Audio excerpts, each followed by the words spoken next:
Hey everyone, it is another CMake video. Today we're going to talk about including subfolders. So this should be a pretty exciting video. There's going to be a lot packed into this video. We have an example project, obviously, that we're going to include. We're going to talk about including the different directories because it's actually a project that is in its own subfolder. We're going to talk about why I like aggregated headers. After that, we're going to include it in the project only once, and there's a reason for that. Much like header files in C++, if you include them more than once, bad things happen. We'll talk about compiler caveats and how to rectify that. That technically probably could have been a video on its own, but it will probably take 30 seconds to explain. And what's the point of having a video that is that ridiculously short? It's like one of those dance videos that they talk about on TikTok all the time. Anyway, we also have some bonus content for you. We're going to talk about including projects using a list rather than repeating the same lines of code over and over and over, which is, I guess, the dry principle. Don't repeat yourself. And then we'll talk about easy, static, and shared support so that when you're managing things later on, or if somebody else is working with your library, it's easy for them to turn that on and flip it over. So if you want to follow along at home, there are a couple extensions I would recommend. This is C++, so the C++ extension pack from Microsoft is great.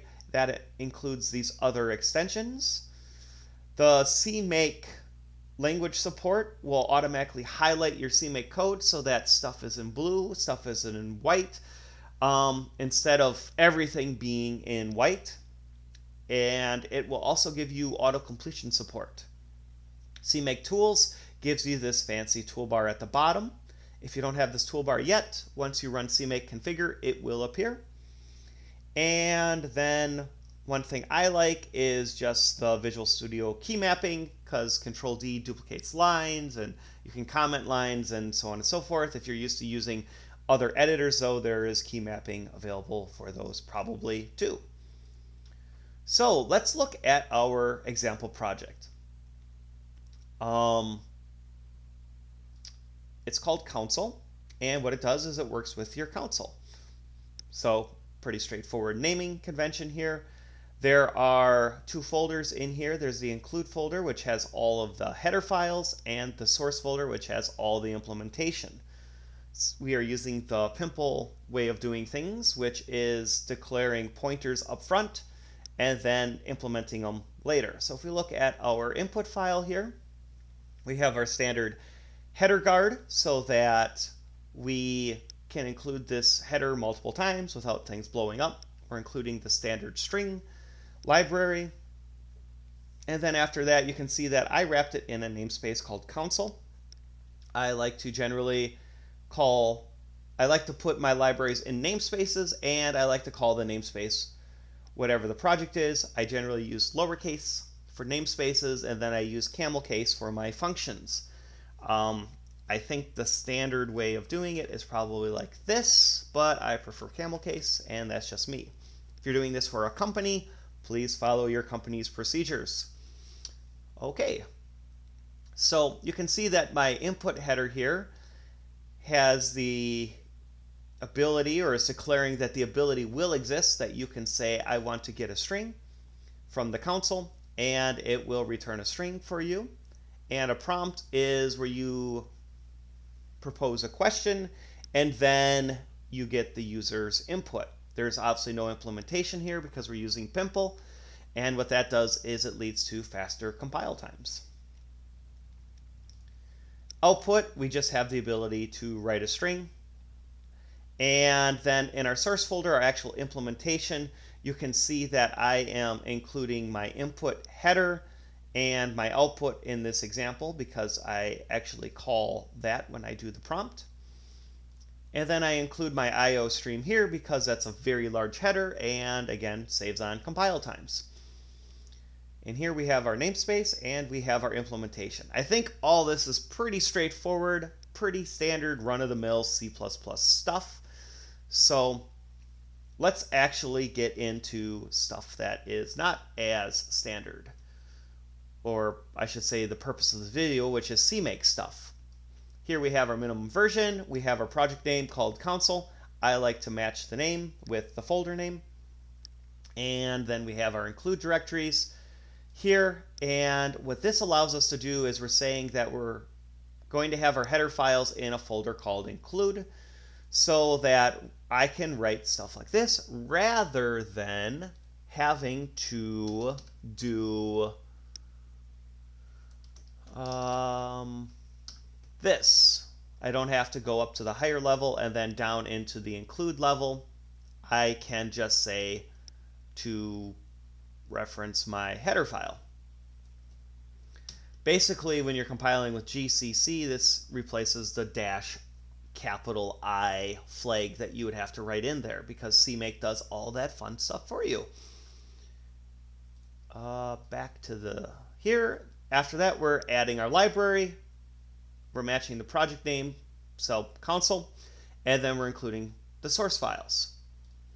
And eventually we'll improve this to use a list rather than just spelling them all out in one line. But we're doing bare bones minimum just to get something to work. So this is our library. It has the ability to get a string from a user, prompt them, and to write strings onto our screen. So let's look at our main executable. Currently it does nothing. And if we look at our CMake lists, it is called main, and we're just including our CPP file. So let's make sure this builds first of all. We're going to need to configure our project. So CMake configure. If you didn't have this bar should now appear if you have CMake tools added as an extension. And it might ask you which compiler. We're using just the GCC compiler since we are on Linux here. We're not using the Microsoft one. That's what I mean by that, because I did actually have the Clang one here as well. Anyway, if we click build, we can see that it built with 0 issues. So great. If we run this, nothing will happen because our main file does nothing. So let's start adding capabilities. The first thing we're going to do is we're going to add include directories. And the directories we're going to include are console, because that's where all this magic stuff is going to be happening here. And we're going to also add a subdirectory, and that's the same one. So to make this valid, you have to have the folder name, which is specified here, and it must have a CMake lists in it. If you don't have this file in here, this will fail. And to actually be able to use the library, we need to link it. So our current executable project here, we are going to want to use the target console. You might be wondering, what is a target? So if we look at the CMake list here, when we say add library and we call it console, that is our target. So that is what that means. Basically, it's the library itself. Let's actually start to use it. So if we go to the main folder here, we're going to do something a way that I do not like to do it at all. We're going to say that we want to include and use an include folder. I mean, we could do this the really long-winded way too. Console include input.hpp. Or we'll do output, because that's the fastest way to say hello world to the world, right? Console, and write string, so namespace, function, and we'll just say hello world. Obviously, this is not a pretty way of doing it. You don't want to have to include every single header like this. But does it work? Yes, it does. So let's start cleaning things up. And the first thing I like to clean up is I like to use an aggregated header. And what does that mean? That means we're right here, aggregated headers. That means a file like this. It's a header file, simple include guard, and it includes all of the header files that are in this project. And the reason I like to do that is I like my projects to be kind of basically a black box. The user shouldn't have to know that you have to implement output.hpp in my mind to write a string, but then to prompt them or to get a string from the user to know that you need to include the header file input.hpp. At that point, you're basically writing all of this code over again. So what I like to do is have this aggregated header. Very simple. It just is including these files. And then in my main, what I'm capable of doing is I like to use angle brackets here because it's not in my normal project here. It's actually in its own separate project. I like to just include console.hpp, which is the name of this header file. And if we build it, we'll see that it works and that things still run. So for my entire project, I can just call this one include, and all of the abilities of my library come along. Okay, so when we look at this, what we have is we're including the directory console, which is how it can find console.hpp. We don't have to say console/console.hpp. We also are adding the subdirectory console, which actually basically runs this CMake list for us, and it will create our library for us. We're adding an executable so we can actually do things. This is where our int main is located. And then target link libraries basically says, take this library that we created and link it with our executable so that the implementation is actually there. Cool. This is all pretty straightforward. Now the issue you're going to have though is if you have a more complex project than this, which you probably will, if there are multiple CMake files that call add subdirectory, the same subdirectory over and over, like let's say you have a program that automatically outputs information on the console for you, and it also wants to include this console library. Essentially what you have is this, and you will see that it says you need a unique binary directory name. It's already been built or it's already in your source directory, and you'll get all sorts of issues.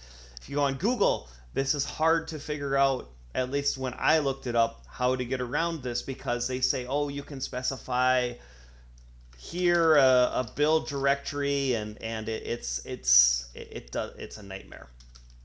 How do you get around that? Well, it's actually really easy. What we're going to do is add an if statement. We're going to say not target console and if. And you're going to say, is it really that easy? That remember, a target is when you add a library, essentially that's a target. We're calling a console. We're saying if that target doesn't exist, add the subdirectory which creates the target. So now if we were to duplicate this, obviously this normally would happen in a separate CMake list file, but this is a simple project. It still illustrates the point. It is fine with that. If you step through this code, the target console does not exist at this point. We add the subdirectory. Now it does exist. When you get here, since it exists, it skips adding it again. It's basically like a header guard, like one of these in except the CMake version of it. All right, so we've added everything exactly once. Yes, I did want to talk about some compiler caveats. If you use the Microsoft Visual C++ MSVC compiler, it will not export all of these automatically. There is I don't remember what it's called exactly. There's you have to include the Windows.h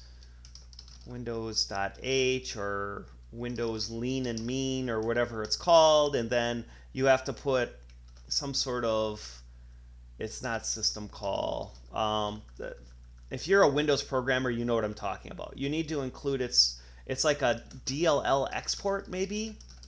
That might be it. Anyway, otherwise it won't show up.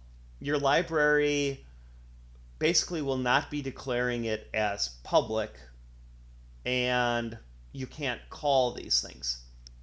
If you're on Linux, if you're on Mac, if you're on BSD, Unix, if you're using GCC, if you're using Clang, that's not an issue. It's solely a Windows MSVC thing. So how do we get around that? Why don't we just make it work the way that GCC does? And to do that, in the main CMake list, the whole giant one, we're just going to include an if statement. We're going to say if this is Microsoft Visual C's compiler, oops, programming too much in C++. One thing I like to do too is I like to add compile options, and right off the bat I like to say that I want to use the latest version of C++. That's just me. That's not required for the exporting of the calls, but Microsoft by default usually includes a really old version. It seems like by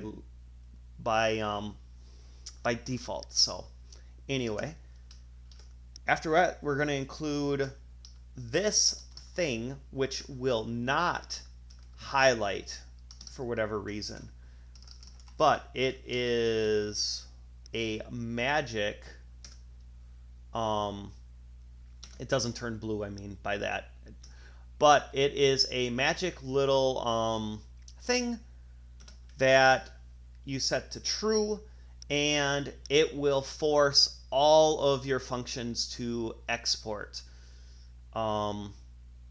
You don't have to put in that DLL export or whatever it's called. And then I'm also going to include the build share library and set that to true as well, and then end if. Okay, so this, now we will actually get DLLs that are spitting out, and we can actually access everything in those DLLs and not have to create special code that is like, if you're using Microsoft Visual Studio's compiler, then declare it one way, and if you're not, declare it another way, or put in there a macro that defines it or anything weird like that. Now CMake takes care of all of that cross-platform, cross-compiler stuff for us. So if you use one compiler, if you use the other compiler, you don't need to actually change your C++ code. It will handle all of that for you. So that did take a little bit longer than I thought it was going to, but hopefully it's crystal clear. So now let's get into some of the bonus stuff. Let's say you want to include a whole bunch of subprojects, and you don't want to have to put if not target blah blah blah, if add subdirectory, and do that like 100 times. And you can see that the name of the library is repeated over and over and over.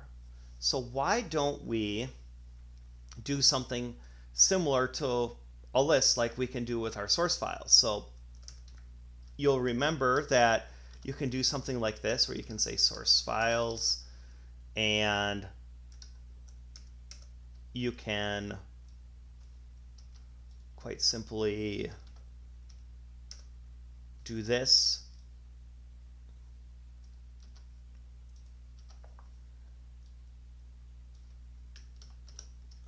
Feeling better already just seeing something like this. All right, you know that you can do this, so then you can just maintain, as you add things into this folder, you just add them to this list. As you add things to this folder, we want to add them to this list. So we're starting to become list managers. Does it still build? Yes, it does. Okay, that's always good. Let's do something similar in here where we can be a list manager yet again.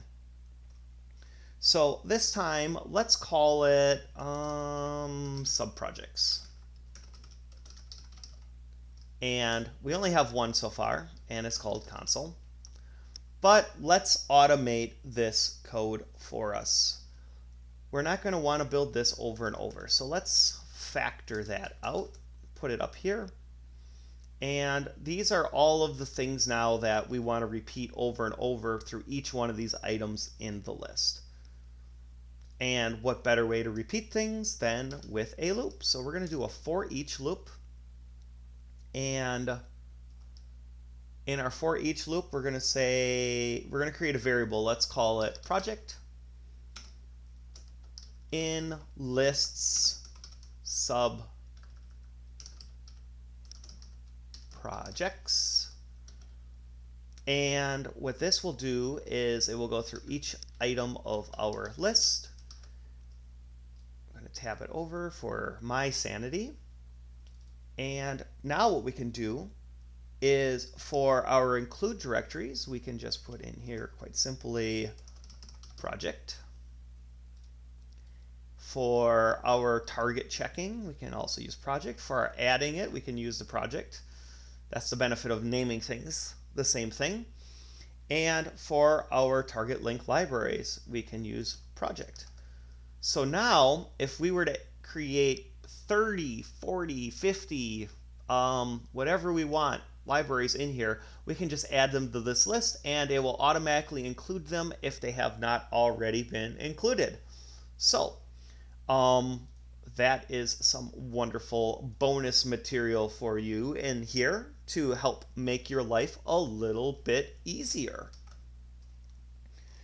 Let me take a look at my notes real quick here and make sure I don't miss anything, because I want to make sure that you guys get everything to give you the best start possible on being able to find things. So yes, the only thing that I had remaining for including our subfolders here was adding shared static support in an easy manner. So let's talk about that real quick. And the way I like to do that is at the top of my project here, I just like to create a variable called project type and set it to, we'll say static by default here. And then include a comment that the options are shared or static. Then what I do is when I'm adding my library down here, we just put in project type. So now if we build this, we can see that in our build folder directory here, we have libconsole.a. And if you're on Windows, this is going to be libconsole.lib. If we switch this to shared and build it again, now you can see we have libconsole.so. On Windows, that'll be libconsole, or sorry, not L, well, it depends. If you're using GCC, it will be libconsole.dll. If you're using MSVC, the libs go away, and it's just the name of the project, .dll or .lib. So that is all that I had for you in this video. Sorry, it's a little bit of a longer video, but we did cover a lot of material. We talked about our example project that's pretty run-of-the-mill, how to include all the directories and aggregate headers. We talked about getting to include it exactly once, any compiler caveats. We had some bonus material, and I haven't set it up to this point, and I probably should have said it earlier because I don't know who's still around at this point, but please do consider subscribing. It really does help the channel. Please like this video if you did indeed like it. And we do look forward to seeing you in the next video. So we will see you then.